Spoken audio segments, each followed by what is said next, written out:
जब भी कभी ऊँट के पेट में जलन पड़ती है या उसके पेट के अंदर सूजन हो जाती है तो ऊँट का मालिक उसे ऊँटनी का ठंडा दूध पिलाता है, जिससे उसे सूजन से काफी राहत मिलती है। दरअसल ऊँटनी का दूध एंटीऑक्सीडेंट से भरपूर होता है जो सूजन को दूर करता है। और क्या आप जानते हैं कि ऊँटनी के दूध का दही नहीं बनता? देखो, पेड़ से कच्चे रबर को निकालने का ये प्रोसेस काफी इंटरेस्टिंग है, जिसमें पहले तो पेड़ पर नुकीले औजार से इस तरह के निशान बनाना होता है, फिर कट के नीचे एक मेटल का पतला सा टुकड़ा लगाना होता है ताकि रबर को किसी एक जगह पर स्टोर किया जा सके।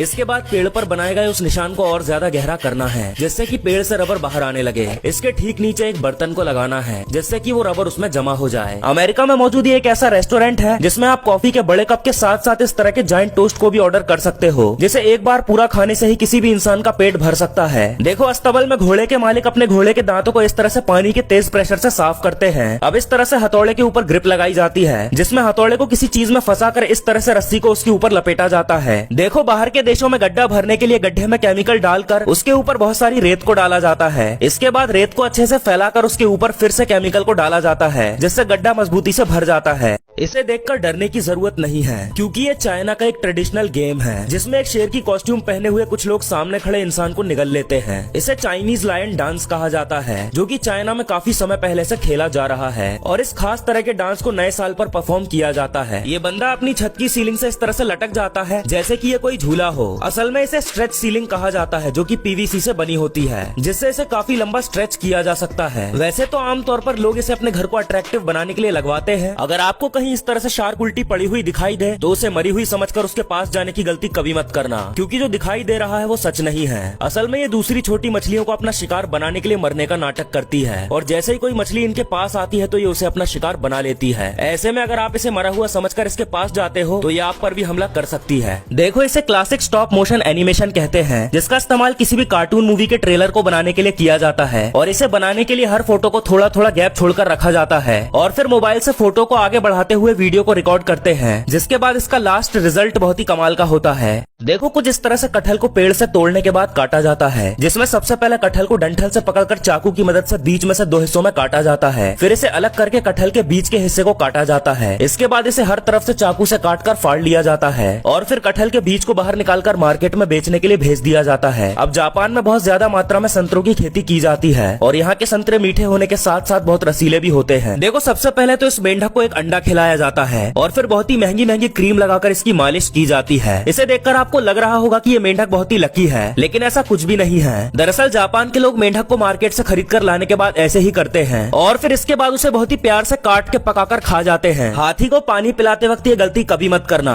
देखो, ये आदमी पानी के पाइप को हाथी की सूंड के अंदर डाल देता है, लेकिन ऐसा करना